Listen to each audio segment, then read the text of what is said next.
I'm going to boil pasta, 200 grams. I've already got water boiling. I'm going to drop in some olive oil to stop it sticking, just a tiny drop.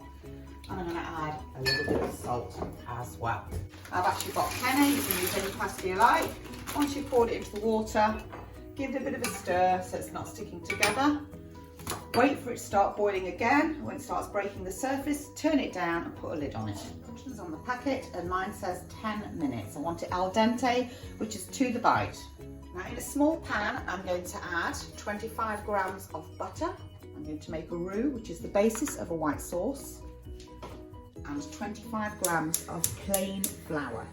So put it on a low heat, wait for my butter to melt before I add my flour. So when my butter is melted, I'm going to add a tablespoon, which is 25 grams of plain flour. Doesn't need to be sieved. And I'm going to stir it with a wooden spoon to create a roux. This is a paste which is going to thicken my white sauce. This needs to be cooked on a low heat until it starts smelling a little bit like shortbread and it starts getting slightly paler, but you do need to keep an eye on it. It'll take about 5 minutes. As you can see, it's going pale around the edges, and this is almost ready. Right, I've taken off the heat and I've just let it stop bubbling in the pan, and now I'm going to add half my milk. So no heat, half the milk. And I'm going to remove all the lumps before I add the rest of my milk.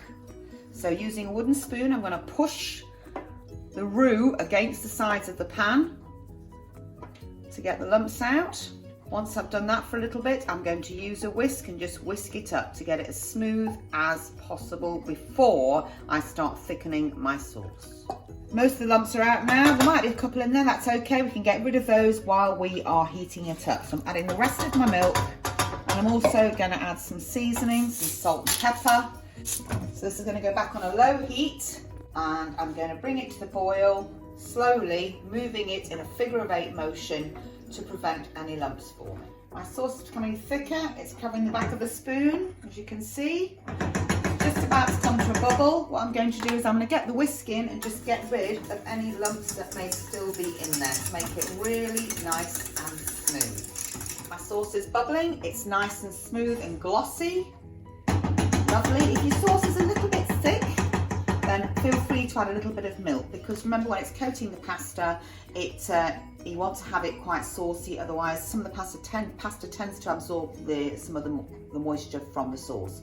You can also add to this dish some broccoli if you wanted to. You could put bacon in it. You could do all sorts with it if you wanted to make it a little bit more interesting. I'm going to add my grated cheese. Now, my top tip for cheese is that if you use stronger cheese, you don't need to use as much cheese. So I tend to buy a mature cheese which lasts longer and goes further because I don't need as much.